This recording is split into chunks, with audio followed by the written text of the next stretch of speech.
Bonjour à tous et bienvenue dans cette nouvelle vidéo d'analyse de valeur, avec une nouvelle valeur scandinave qui ne sera cette fois-ci pas danoise comme la dernière fois, mais bien suédoise pour l'analyse de la valeur MIPS. On va tout d'abord commencer par une introduction que je referai pour chaque nouvelle valeur, avec une fiche valeur pour MIPS. Donc MIPS est une entreprise suédoise qui cote actuellement pour 11 milliards de couronnes suédoises, qui donne environ 1,1 milliard d'euros. Le prix d'une action MIPS coûte environ 452,5 couronnes suédoises, même si celle-ci devrait un peu baisser le temps que la vidéo sorte, étant donné que les marchés sont extrêmement baissiers, ce qui donne environ 42,03 euros, et MIPS évolue, comme on va le voir juste après, dans l'industrie des loisirs et des sports. On va maintenant passer à la partie présentation. Donc, MIPS est une entreprise suédoise spécialisée dans la sécurité des casques et la protection du cerveau. Je vous ai mis ici deux petites images issues du rapport annuel de MIPS, où on vous présente que vous avez la conception intégrale du casque qui est fait par le fabricant qui détient la marque, et dedans vous avez ce système, cette coque jaune que vous pouvez voir là, d'une vue du dessous, et d'ici deux faces, et ça c'est la coque qui est produite par MIPS. Alors on va passer maintenant un peu à la partie d'analyse du business. Donc MIPS développe des technologies de protection pour les casques sur trois domaines. Le premier domaine qui est le sport, qui est le plus gros domaine d'activité de MIPS. Je pense très largement que MIPS a un avantage concurrentiel durable, étant donné que MIPS est en partenariat tout simplement avec de très grosses marques de vélos, de motos aussi, et on va le voir juste après pour les casques de construction, ce qui donne réellement un avantage puisque toute la technologie MIPS est mise en avant sur les casques les plus vendus dans le monde. Je me suis donc rendu ici sur le site de MIPS, dans la catégorie VTT, pour voir les marques partenaires, étant donné que c'est un domaine que je connais quand même assez bien. Et vous pouvez voir que MIPS a vraiment des partenariats avec les plus grandes marques.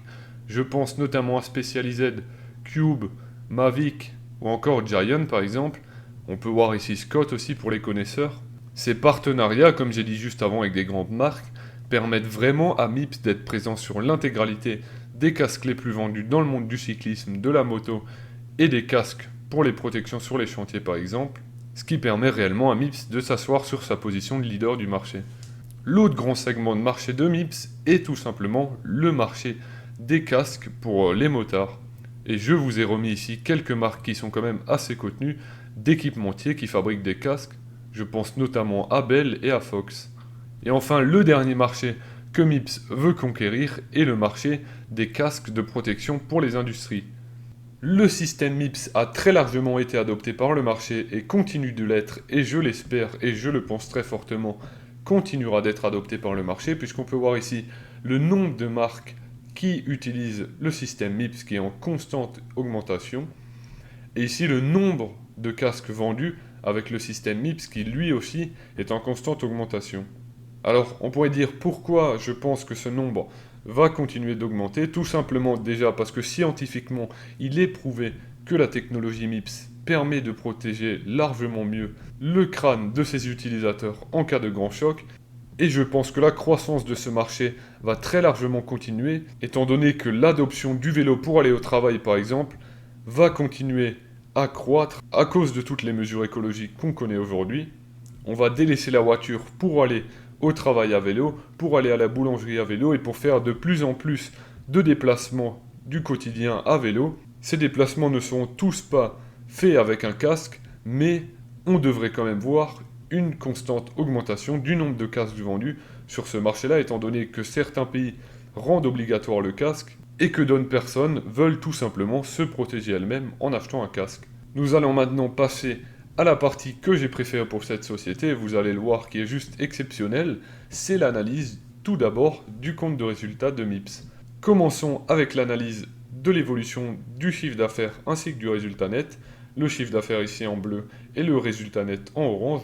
On peut voir que après une année de perte en 2014, MIPS est devenu rentable à partir de 2015 et le chiffre d'affaires ainsi que le résultat net n'a pas cessé de croître depuis cette année-là. On va maintenant passer avec la marge brute. Donc la marge brute de MIPS en 2021 a été de 73,2%. On peut donc considérer que sur ce point que MIPS a un très gros avantage concurrentiel durable. Passons maintenant à la marge nette qui est juste exceptionnelle. Celle-ci est de 41,9% en 2021. C'est un ratio qui est juste exceptionnel, hein, et on peut voir que cette marge nette est en augmentation sur la période de 2017 à 2021. Je ne sais pas si elle pourra aller encore beaucoup plus haut, peut-être avec des plans de réduction de coûts, mais étant donné qu'elle est déjà exceptionnelle, on ne va pas s'en plaindre. Passons maintenant juste aux deux facteurs que je regarde pour la rentabilité d'une entreprise, le retour sur capitaux propres. On peut voir que celui-ci est de 43,2% au premier trimestre 2022, ce qui est absolument énorme. Et le retour sur capitaux investis est de 49,2%, ce qui est de nouveau énorme. On va donc considérer que l'entreprise MIPS est une entreprise qui est extrêmement rentable. Pour passer sur la partie des cash flows, on peut voir tout d'abord, je vais vous les afficher juste ici, une constante augmentation des cash flows, même si on a une petite baisse au premier trimestre 2021, avec une free cash flow margin qui augmente avec le temps et qui est extrêmement élevée, puisque celle-ci est de 43,8% en 2021.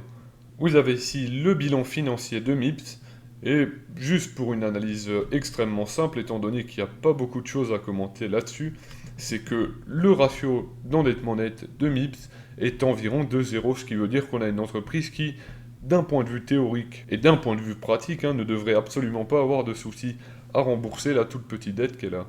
On va maintenant passer à la partie d'analyse de la valorisation de la société, qui est quand même élevée, c'est pour ça que c'est un point qui est important à regarder quand on investit sur une entreprise comme ça, puisqu'on peut voir que le PER actuel de MIPS est de 43,4, le price to sell de 17,8 et le price to book de 18,8. On est quand même sur des ratios de valorisation assez élevés, hein, mais le marché va toujours un peu surpayer, et on peut voir que le titre a bien corrigé, mais ça on le verra dans la partie analyse technique, le marché va toujours surpayer des valeurs aussi qualitatives et autant en croissance que MIPS. Malgré la très forte valorisation du titre, on peut voir quand j'affiche le PER historique sur le graphique de MIPS qu'on a un PER historique au plus bas depuis l'introduction en bourse, et on peut voir que le PER était d'environ 136 au plus haut.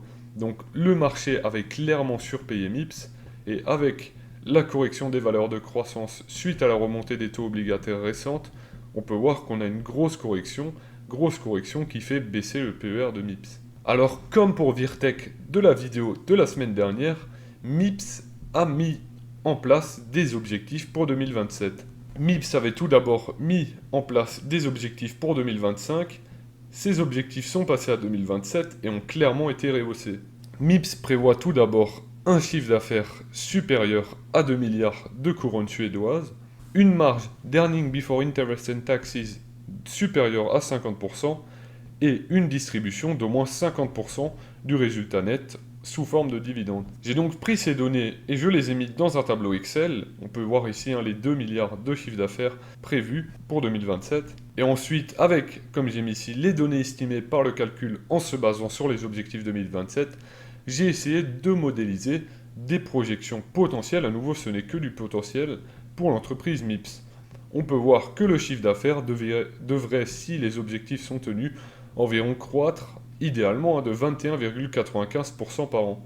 J'avais parlé avant d'un PER à 43,2. Si on prend un PER à 43,2, qu'on le divise par les 21,95% de croissance potentielle, on aurait un PEG ratio d'environ 1,96.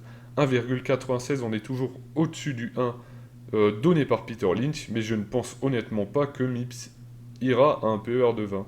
Et j'ai, comme la semaine dernière, fait une hypothèse, enfin plutôt des hypothèses de valorisation pour MIPS, en prenant ici les objectifs de 2027, avec ici les données que j'ai obtenues par le calcul, ici les ratios de valorisation actuels, et ici des ratios de valorisation conservateurs, étant donné qu'on pourrait potentiellement voir le PER de MIPS très légèrement, ou même les autres ratios de valorisation, baisser à horizon 2027.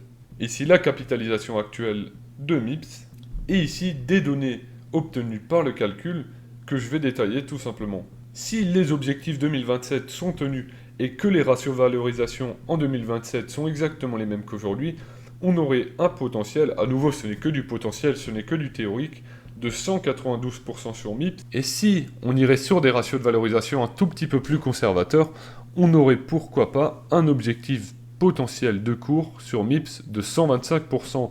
Donc selon moi, on peut largement doubler son investissement. À nouveau, ce n'est que selon moi, ce que je dis là, ce n'est absolument pas un conseil en investissement, c'est simplement mon avis. Pour la partie analyse technique, on peut tout d'abord voir que après la crise du Covid, MIPS a évolué dans un canal haussier. Ce canal haussier a été cassé à la hausse, il a été retesté, nouvelle cassure à la hausse. On revient à l'intégrer, rebond technique sur la moyenne mobile 100 en période hebdomadaire. Nouveau rebond, on vient réintégrer le canal, on vient taper la résistance et une tendance baissière depuis avril-mars 2022. On a cassé un premier support. On est arrivé très récemment, et pendant que je vous ferai la vidéo, on y sera toujours, sur la moyenne mobile 200 périodes de MIPS en période hebdomadaire. On aurait pourquoi pas un prochain support vers environ 384 couronnes suédoises. Cette vidéo est désormais terminée. Je vous invite à la liker et à vous abonner. Moi je vous dis bonne semaine sur les marchés et à la semaine prochaine.